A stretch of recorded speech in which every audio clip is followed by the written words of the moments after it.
We're waiting for one.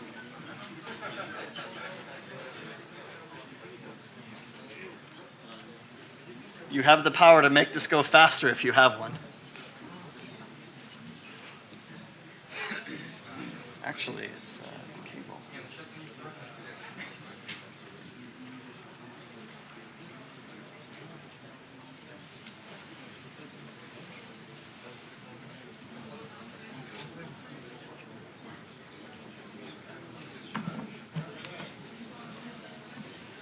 Oh, maybe.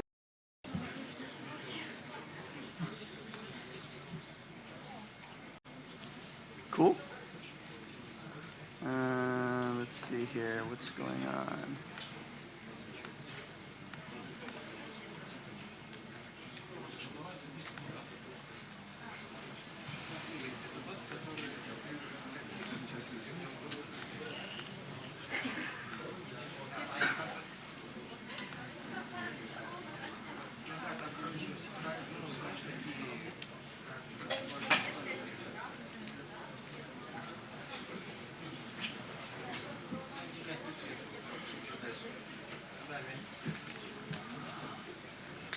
Well, now I feel bad that he's looking for an adapter that we don't need anymore.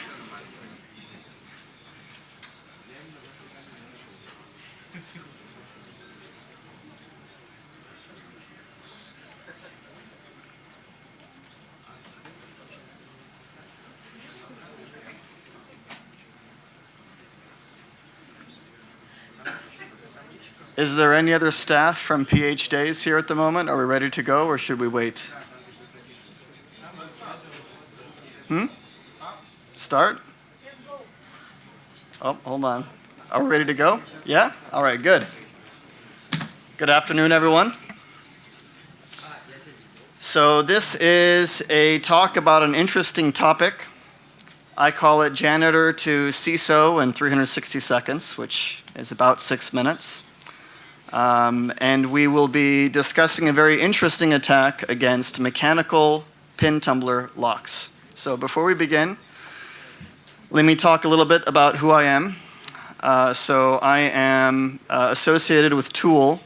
Tool is a lock-picking organization founded in the Netherlands in 2002. I am the president and co-founder of the United States division of Tool. We currently have over 21 chapters in North America, and the organization does a number of things, including public education, running lock-picking villages and workshops like the one that is here at PH Days. And principally, the organization serves a combination of both hobbyists and professionals. So we have, many competitions all over the world and meetings often concentrating only on picking locks for fun, because it is fun. Professionally, I work with a pen testing firm that I founded. We've also been around for around 10 years, and we focus on education, independent research. We do some reverse engineering work, and principally, most of our work is with red teaming or live engagements and some risk management stuff. So we like to sometimes say that, security consultant by day, criminal consultant by night.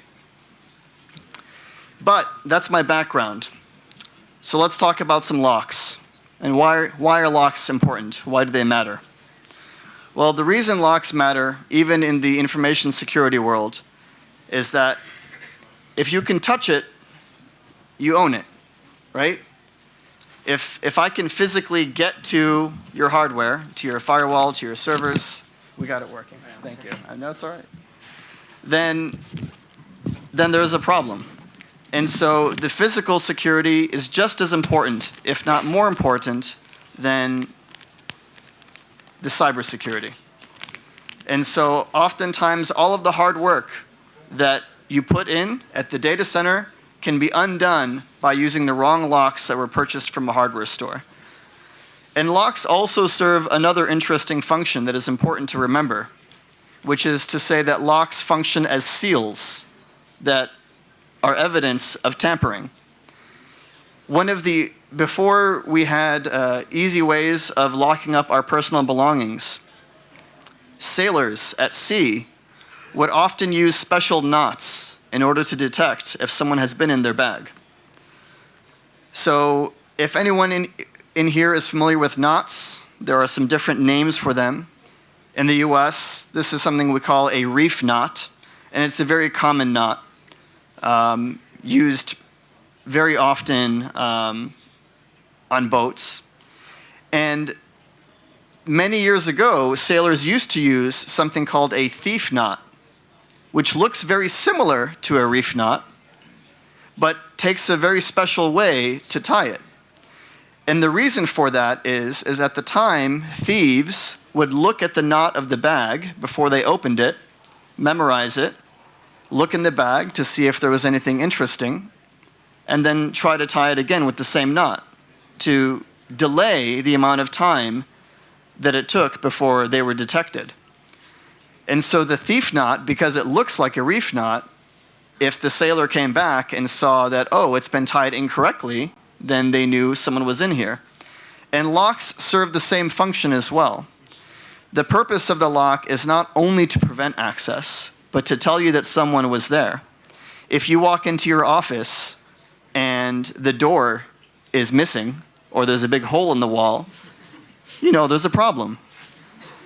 And if there's a hole in the wall and nothing was stolen, you know there's a big problem. But if you walk in and everything is normal, and there's nothing broken, then how do you know if someone was there or not? And this is the problem with locks that can be manipulated. So today we're not going to focus on lockpicking, but in order for you to understand the exploit that we're going to talk about, you need to also understand lockpicking. So I will give you a very brief overview of how lockpicking works. The most common type of lock cylinder in the world is the pin tumbler lock.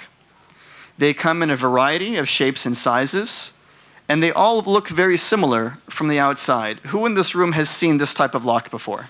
It should be everyone. Perfect. From the outside, they all look very much the same. And we can use some terms to define the different parts of the lock. We have the housing, or the shell. Inside that, we have the plug. This is part of the lock that turns. Inside of the plug, we have the keyway. This is the hole that you insert the key. And the keyway usually has some sort of shape. And the shape is referred to as the warding.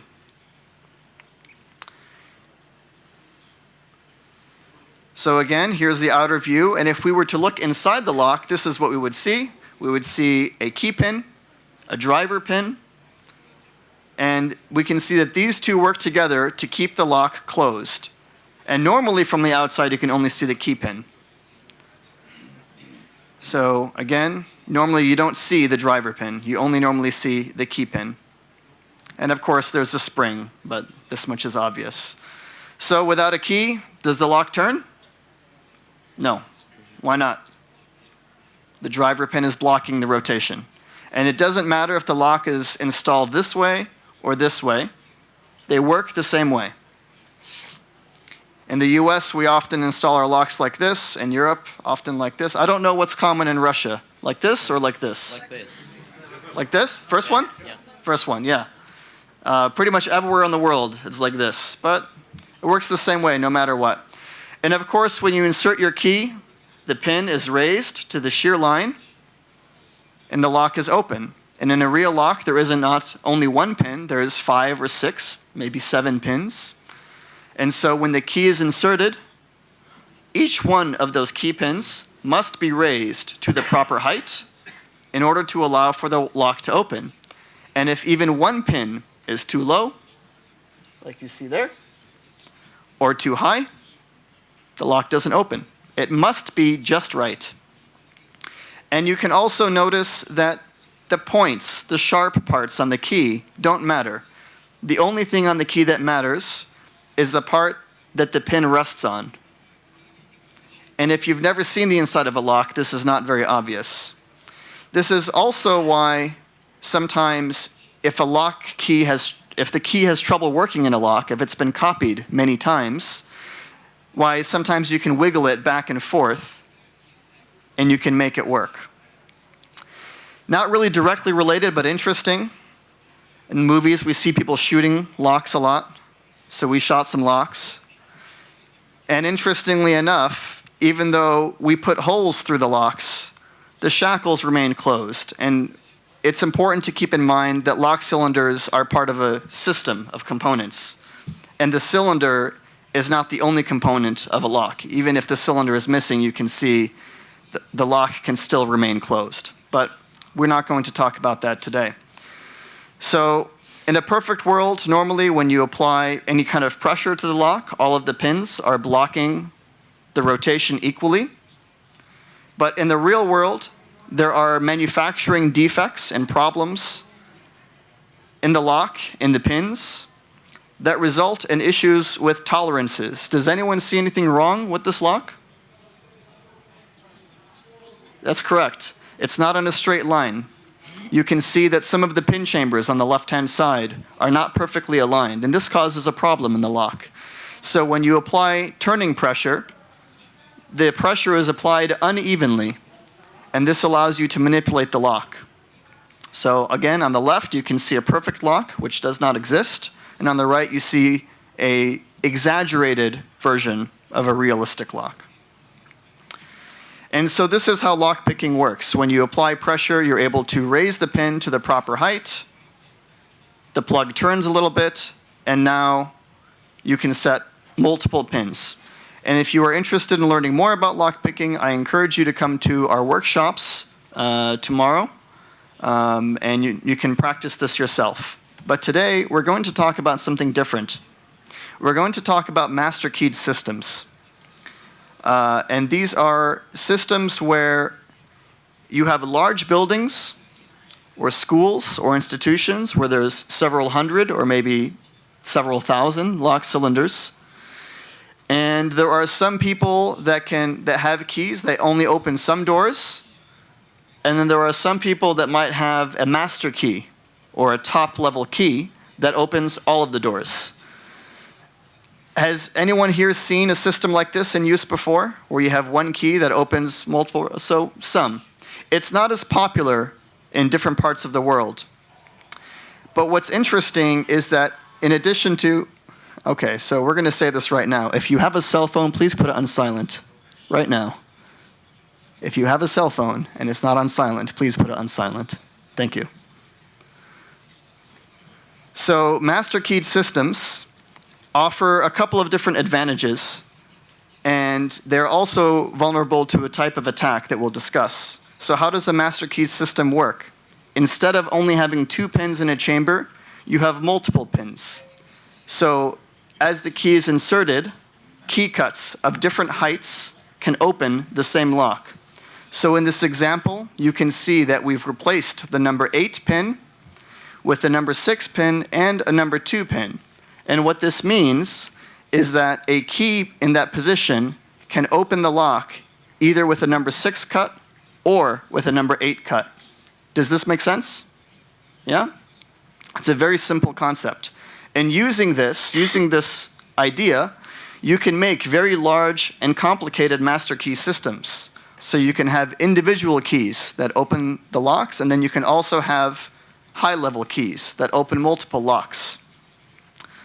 So let's take a look at an example system. So here's 4 keys. We have Alice, Andy, Bob, and Janitor.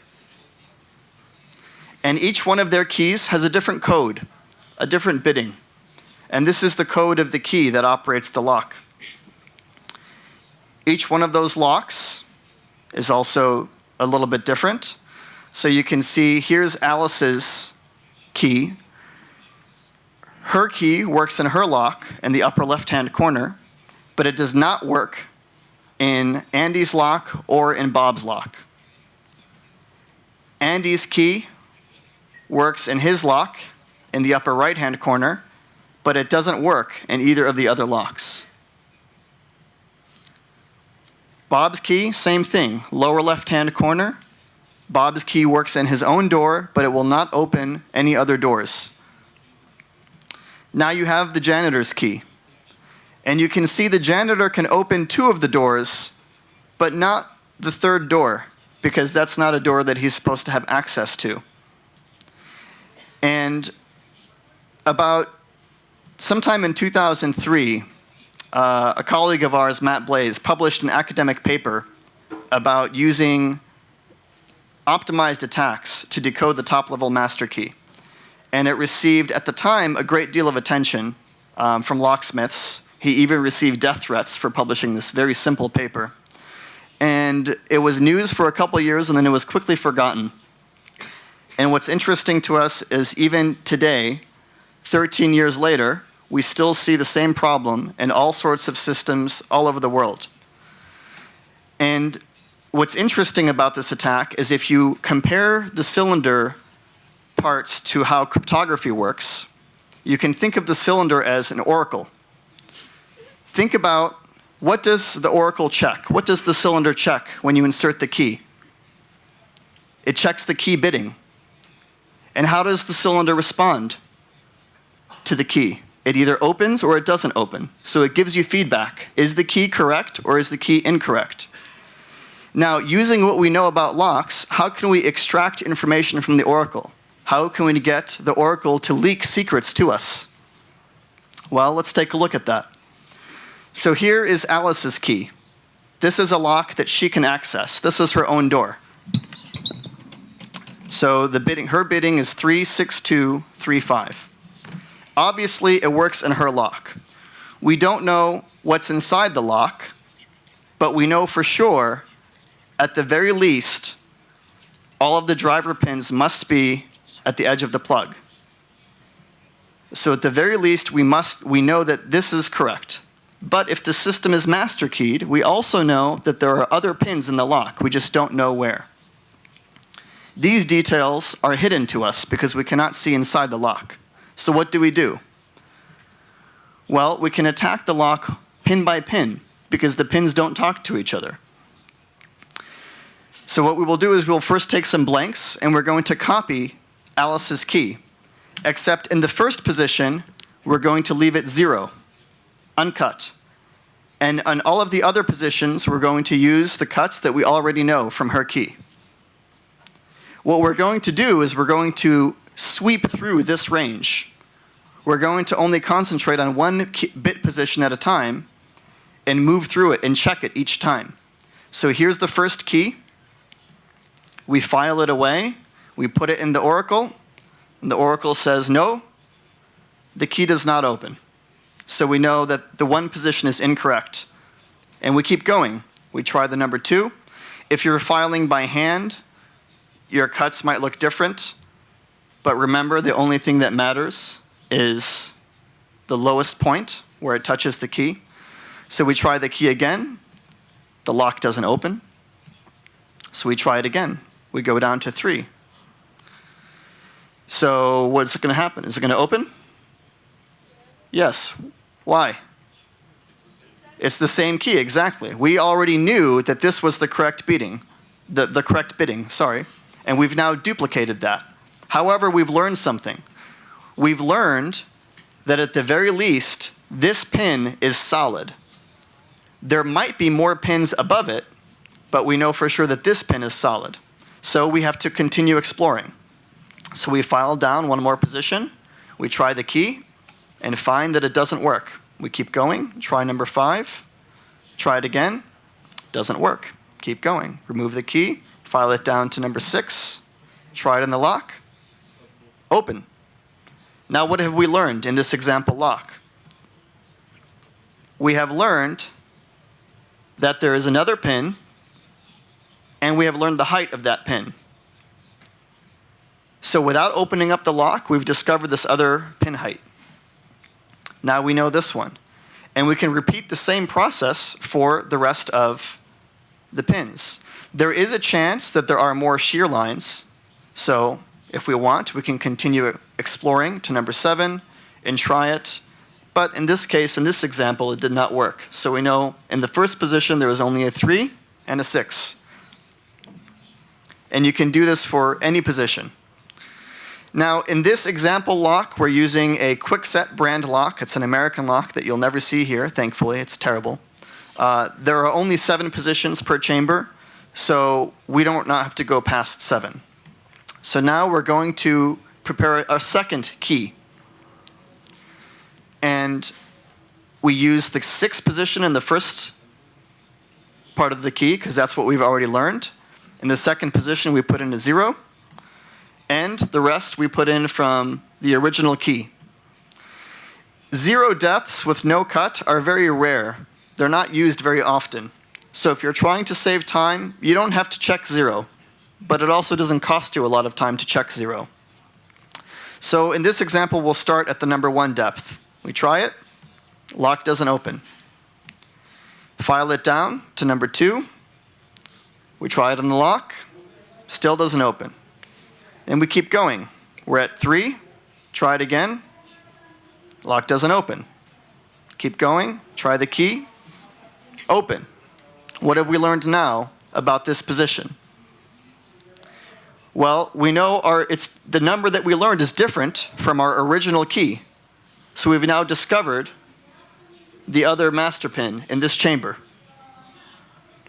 Now again, we don't know about these, but we probably have all of the information from there, because now we have a shear line here and a shear line below it.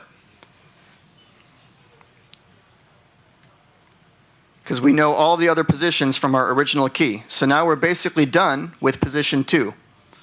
Why? In practice, single pins are very rare.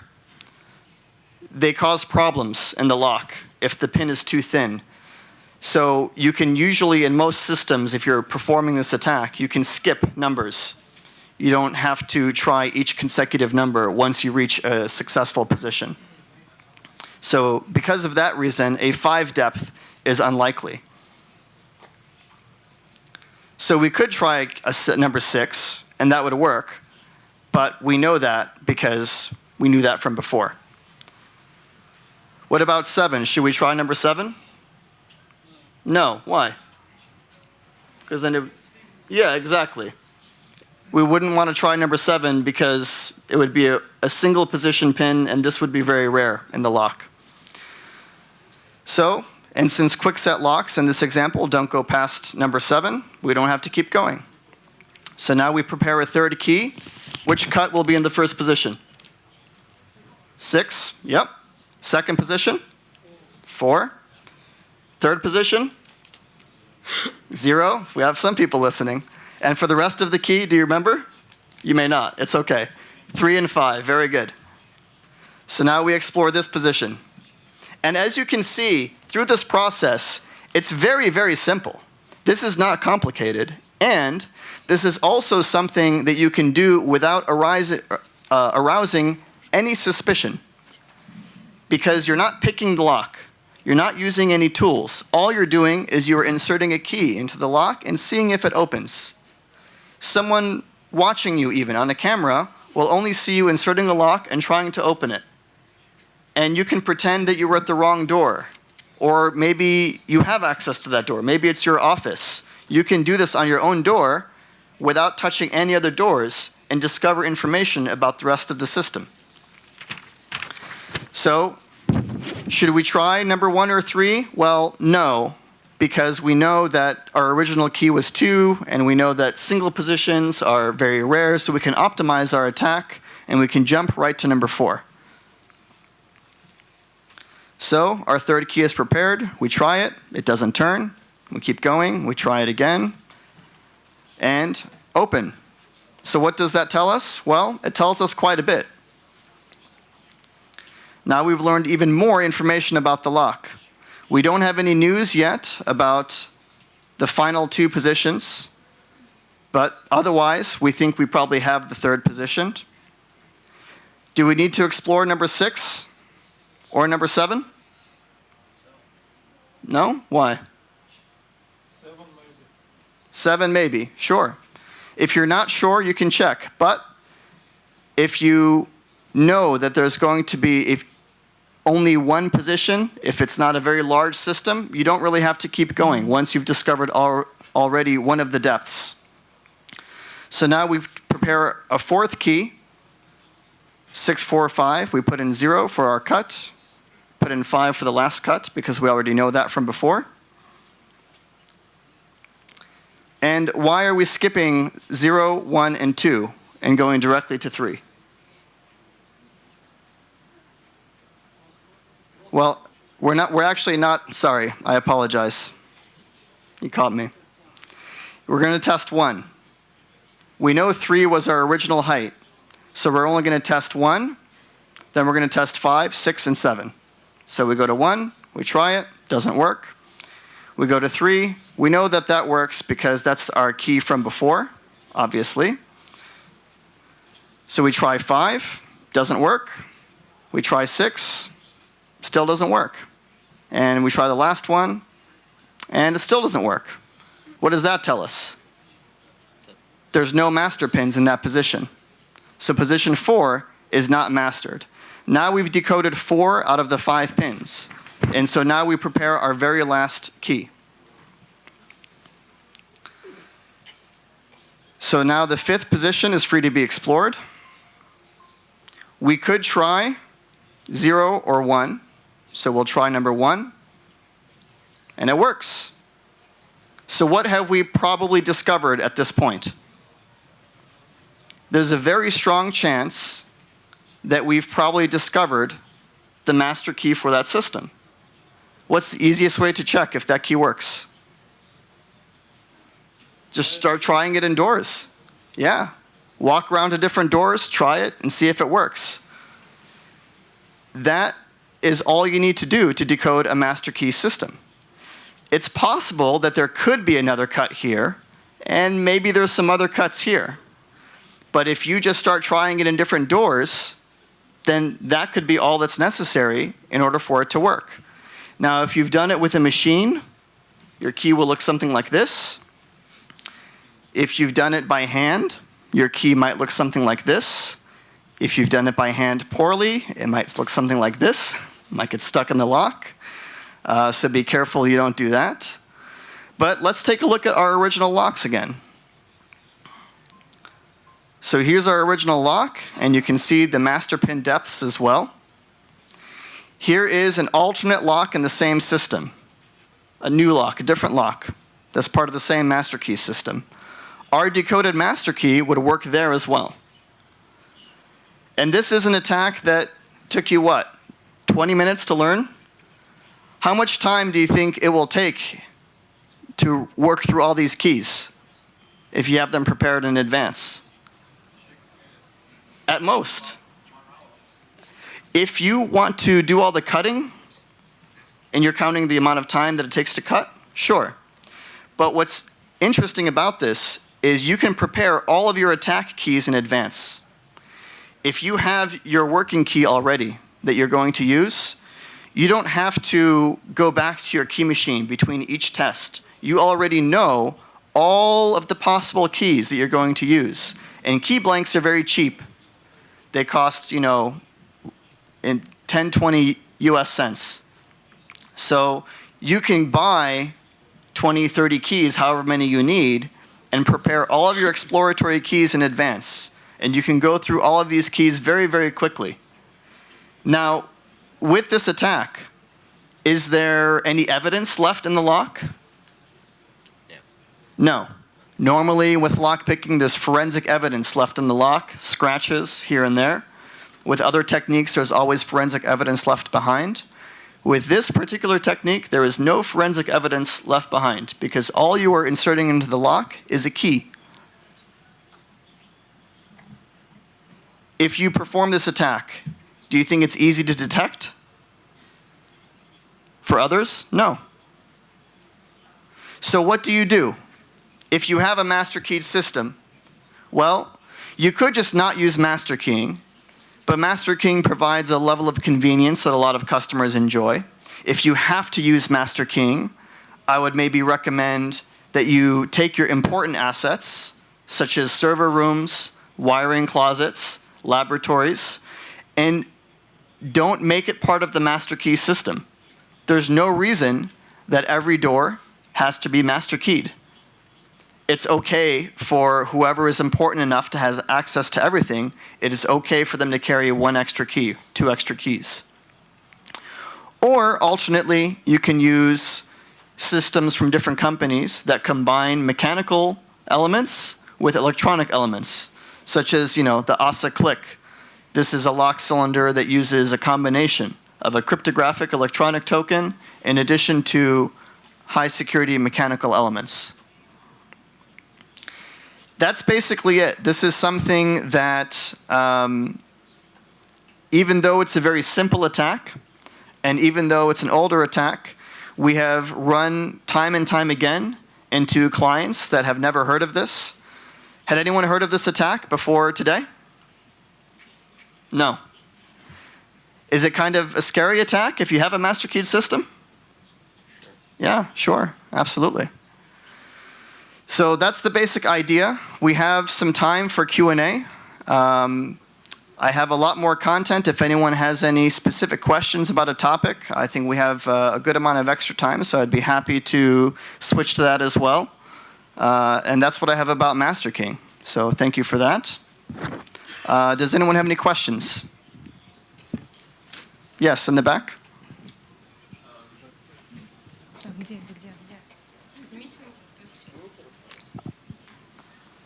So we have microphone moving to the back.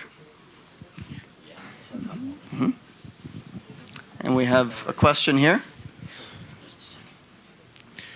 If I understand correctly, you are taking a usual regular key and you're trying on your own office. Correct. And you try each pin one after the other.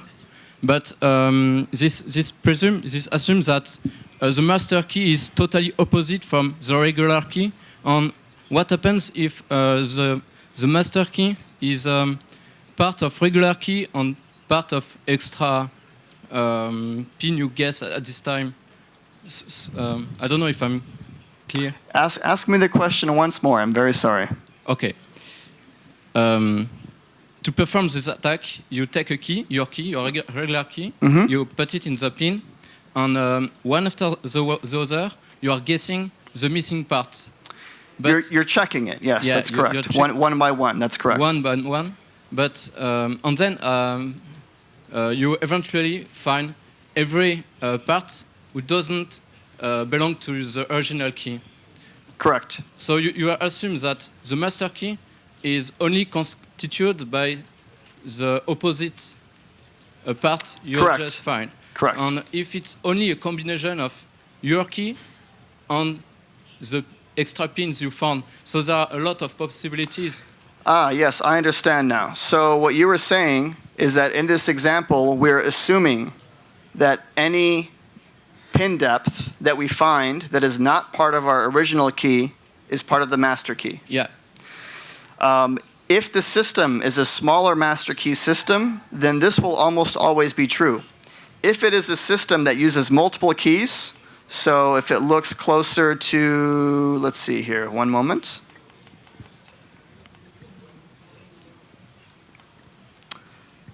So for example, if you have multiple levels, Yeah, the intermediate ones. if you have intermediate levels, yes, then you will discover possibly multiple master key depths.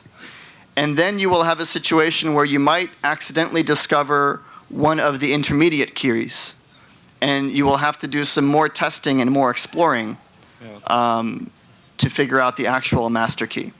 So what would happen is if I am in this system, I'm guessing which cuts are the master pins.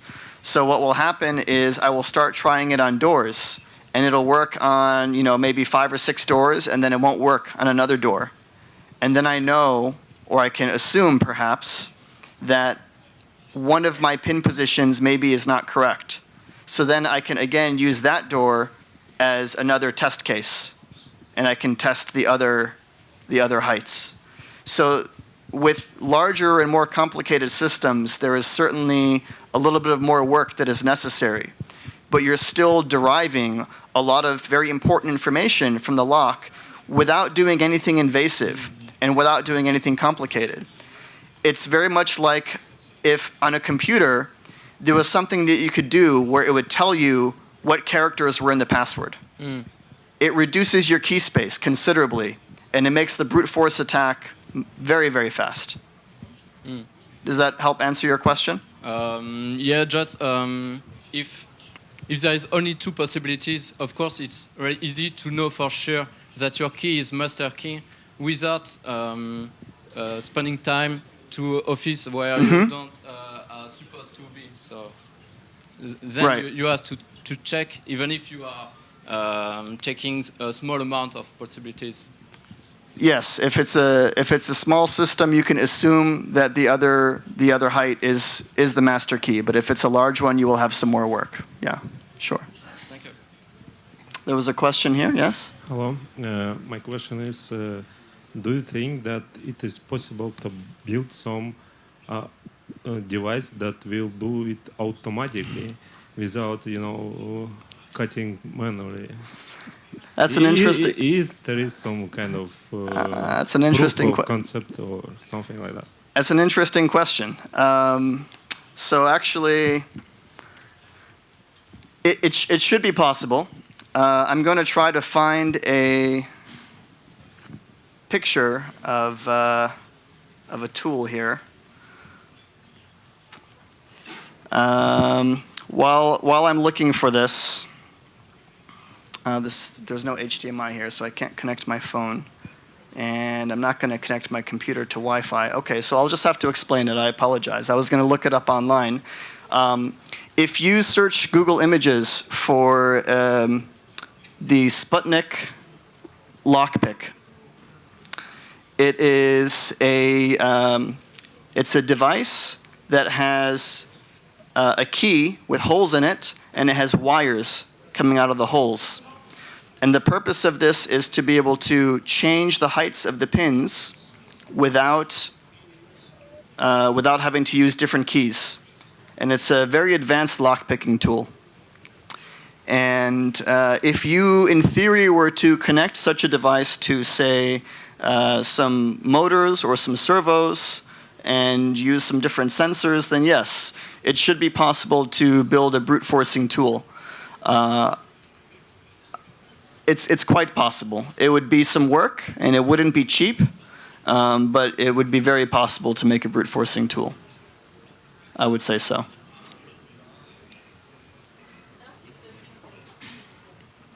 Sorry?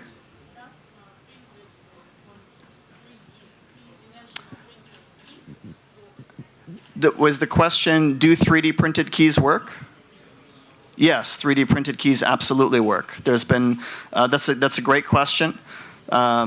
People have done a lot of testing with 3D printed keys, and they don't have to be very strong in order to work in the lock. In fact, there are programs that you can download that will automatically generate the STL files that you need to 3D print keys. So you feed it a code, you feed the program a code for the key, and it'll automatically create the STL file that you send to your 3D printer. So if you wanted to make the attack more simple, more automated, and you don't have access to a key cutting machine, then in theory you could write a script or a small program that creates these 3D models for you automatically, and you could say, type in the code for your existing key, and it would automatically print a bunch of keys for you to try. And this way you don't have to file anything, you don't have to cut anything on a key machine. Almost anyone with a 3D printer would be able to execute the same attack. That's a very good question. I actually hadn't thought of that until you asked it. Thank you. Here and then here, yes.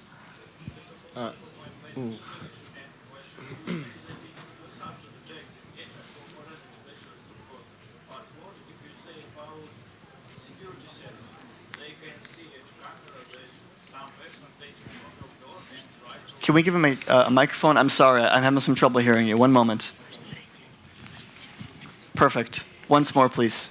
You say this attack very hard to detect for forensic specialists. Yes, correct. But what if we say about security service? They can see each camera that some person stay in front of door and try to open door with many keys.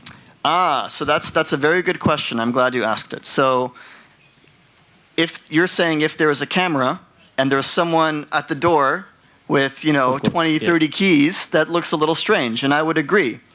You have to remember that this is not an attack you have to do all at once. When you think about lock picking, if you stop picking the lock partway through and you let go, everything is reset. You have to start from the beginning.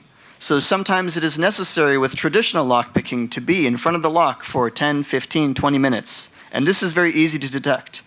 However, with this, you can spread the time of your attack out over the course of days, weeks, or even months. So if I am a vendor, let's say I repair, I change the air filters in a server room or something. I'm an outside party, and I only go there once a month. That means once a month, I can try 1 or 2 keys. And if you're fast enough, it can look like a very normal thing, especially if you pretend that, you're on your cell phone, you're talking, you walk by the door, and you try your key, and you're like, oh, it's not the right door, and then you keep walking. And so if you combine this with social engineering, and you're a little bit smart about how you test your keys, then it becomes, again, much harder to detect. Impossible? No, but very, very difficult. Does that sound more reasonable? Instead of doing all the keys at once? Yes, thanks. And we had a question here too, so okay, we'll go to you. How often you see master key systems in your practice? Once more, please. How often master key systems exist in the world? Oh, how many master key systems are there in the world? How many? How often? That's a good question. I don't think there's any official numbers. I think it varies depending on the part of the world, in my opinion. In North America, master key systems are extremely, extremely popular.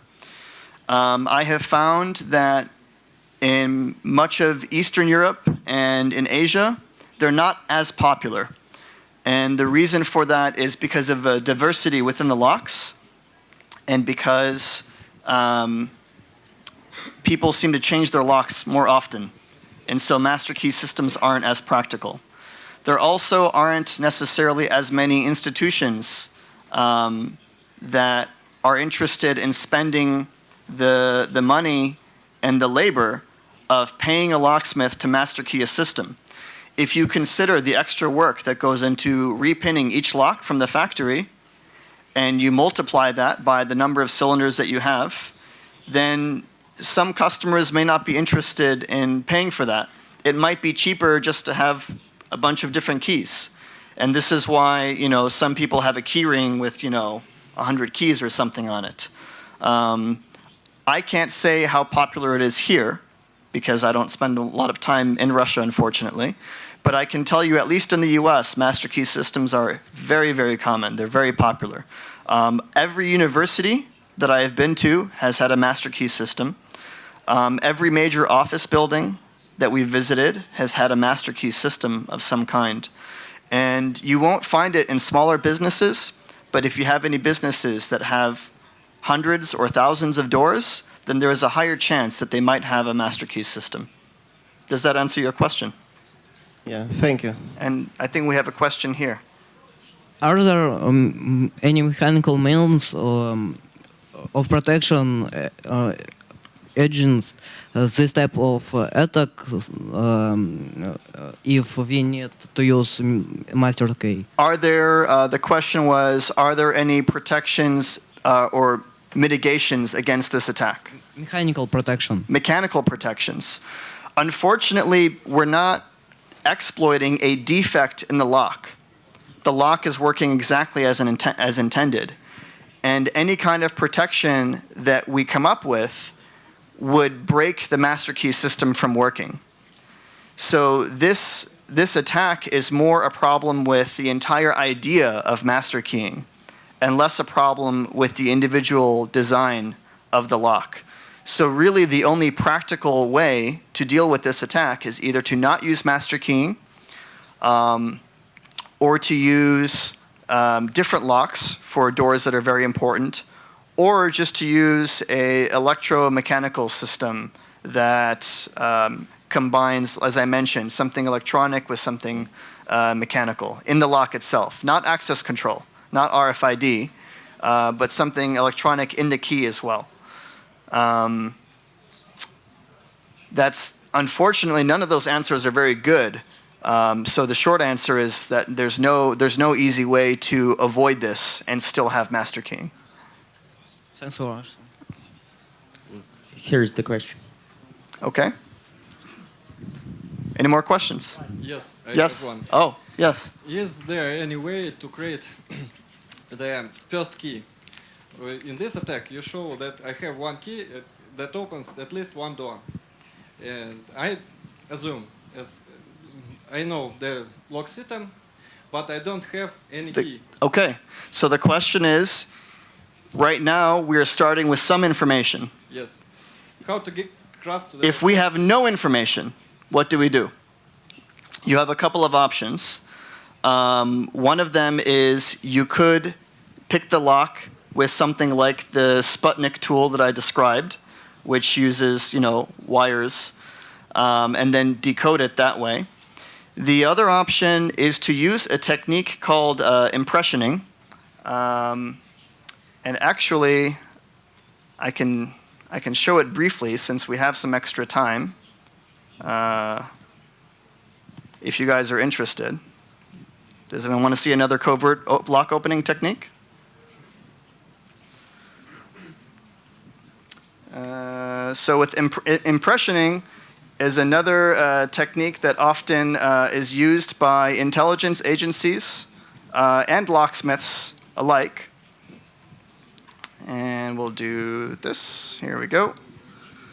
So with impressioning, we can take a blank key and turn it into a working key to get exactly the type of information that we're looking for. And with impressioning, when we insert a blank key into the lock, and I apologize to the translators, they don't have a copy of this slide deck, so they're trying their best right now. You raise the key to the maximum height, and if you turn the key really hard, like with some pliers or something to hold the key with, then some of the pins in the lock get stuck, they bind. And as you move them up and down, they create a small mark on the key. The mark tells us that this pin is not in the correct position.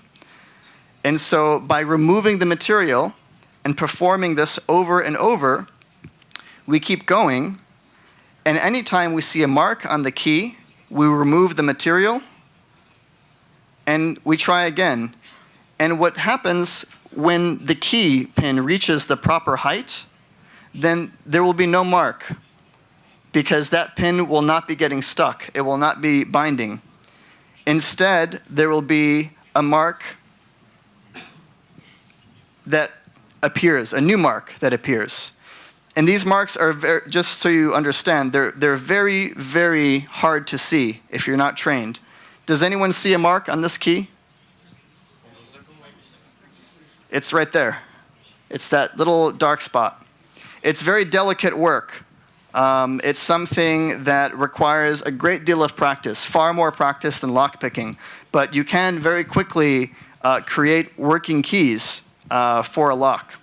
I think we might even have, here is, let's see if this video plays.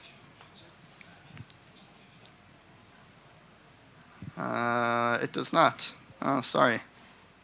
We had a video and it doesn't work. But this man here, this is Jos Vyas. He is currently the Dutch impressioning champion in our games, our global championships. And he is able to impression open a Abus 6-pin cylinder in about 1 minute, 20 seconds by hand.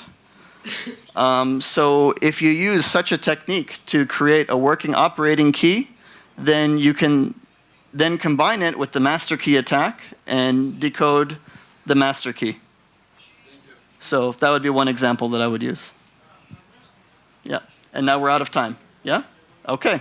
Thank you very much, everyone. Choose